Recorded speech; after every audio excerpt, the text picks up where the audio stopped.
E ele pode ser ausente, como a pesquisa acabou demonstrando, ele pode ser ausente, e ali foi uma linha que eu optei por duas grandes vias. De um lado, eu trabalhei com a questão do monstro.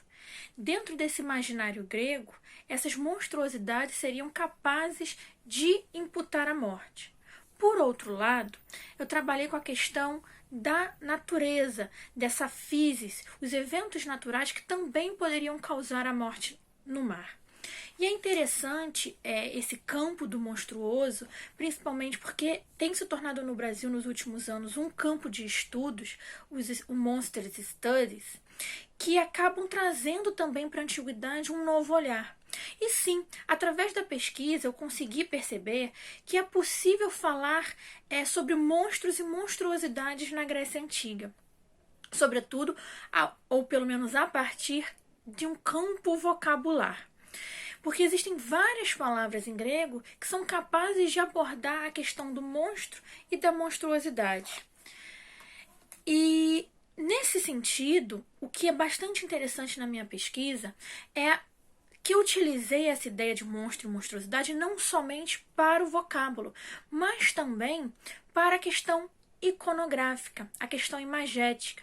Então, grande parte do meu repertório vai trabalhar exatamente com as imagens relacionadas aos monstros que atuavam no mar. E eu uso a ideia de atuam no mar porque existem divergências consideráveis entre texto e imagem que mostram algumas vezes o monstro atuando no mar, mas não sendo marinho, e em alguns casos eles podendo ser representados como seres marinhos. Por exemplo, apenas a título de curiosidade, é Sila. Sila é uma das monstruosidades que no texto, em toda a documentação do período arcaico e clássico, parece ser um monstro que habita uma caverna próximo ao mar, mas ele não é ela, ou ele, né?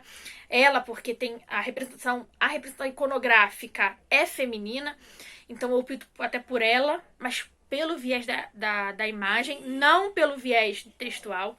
Mas Sila parece ser um monstro terrestre, que atua no mar nos textos, mas nas imagens, a partir do 5º século a.C., ela vai ser reconstruída, vai ser figurada como uma parte feminina, então tem uma questão de gênero também sendo colocada aí, e também como um ser que habita o mar por suas características. A pesquisa de doutorado, ela vai também render um fruto. Ela rende um fruto que vai ser lançado ainda esse ano, mas por conta de toda a situação que a gente vive no mundo, acabou atrasando. Mas é o segundo livro meu autoral, que vai ser intitulado Entre Monstros e Naufrágios, o imaginário grego sobre a morte no mar.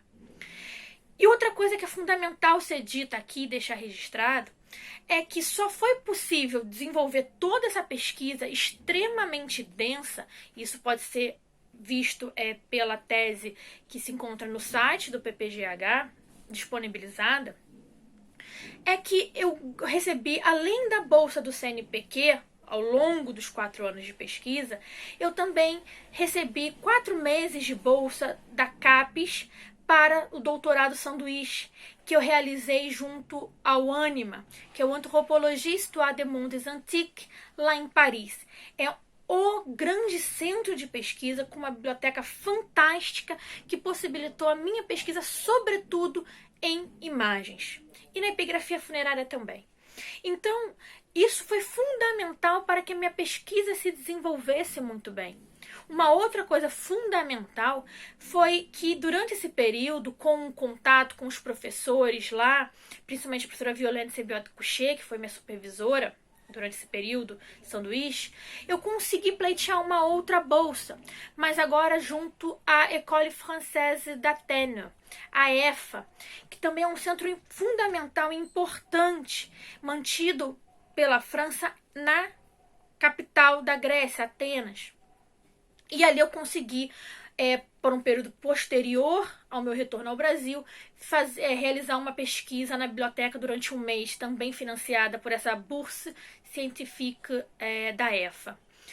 E foi outra parte fundamental, porque ali eu precisei dar uma certa modificada na pesquisa e ela possibilitou que eu tivesse acesso a novos textos, a novas informações fundamentais. E agora, no pós-doutorado, o que eu desenvolvo é apenas uma pequena parte das ideias do doutorado, que na verdade é pensar esse mar e essa água a partir de sua conectividade. Conectividade essa através de uma ideia que é a rede hidrológica. Nessa rede hidrológica, a ideia é que as águas são capazes de conectar o mundo dos vivos, dos mortos e dos deuses. Que essa água percorre de maneira quitônica, imaginária e real ao mesmo tempo, todos esses âmbitos da vida e da existência no imaginário grego. Então é o oceano que circunda a terra, que tem suas águas que correm entre os deuses e vertem para o submundo, que voltam para o mundo dos vivos através dos rios, que correm para o mar Mediterrâneo e que finalmente retornam ao oceano. Então essa rede hidrológica, ela é o que me motiva a pensar. Ou seja, nunca abandonei o mar ou a navegação ou esse mundo marinho, esse mundo aquático. Todo esse campo de pesquisa que eu venho desenvolvendo há mais de uma década agora, ele fomenta muitas outras possibilidades e outros interesses que eu já estou despertando, dialogando com essa academia nacional e internacional o tempo todo. Ao ponto de que é possível perceber nessa caminhada que eu tracei uma certa especialização do interesse, pensando sempre esse mar e essa navegação, esse Mediterrâneo, como um centro focal desse mundo grego. Então, existem frutos dessa pesquisa financiada ao todo tempo pelo governo brasileiro, além dos 2 livros autorais, diversos capítulos de livros, trabalhos coletivos do Nereida, de outros grupos de pesquisa, artigos também nas revistas acadêmicas. Também organizo eventos vinculados a isso na FRJ, na UF. Inclusive, ministrando minicursos online por conta da pandemia, vinculado ao Nereida, vinculado a esse meu projeto, né, de pós-doutorado, que é o minicurso Grego Diante da Morte, das emoções às práticas, que teve um interesse muito grande. Então, eu busco sempre me manter vinculada a essa vida acadêmica, possibilitada por incentivos financeiros, incentivos de professores, incentivos das instituições, que é uma parte fundamental para a gente manter a ciência viva, para a gente manter as ciências humanas como parte fundamental, de fato, da nossa própria existência e da nossa própria luta nesse meio acadêmico.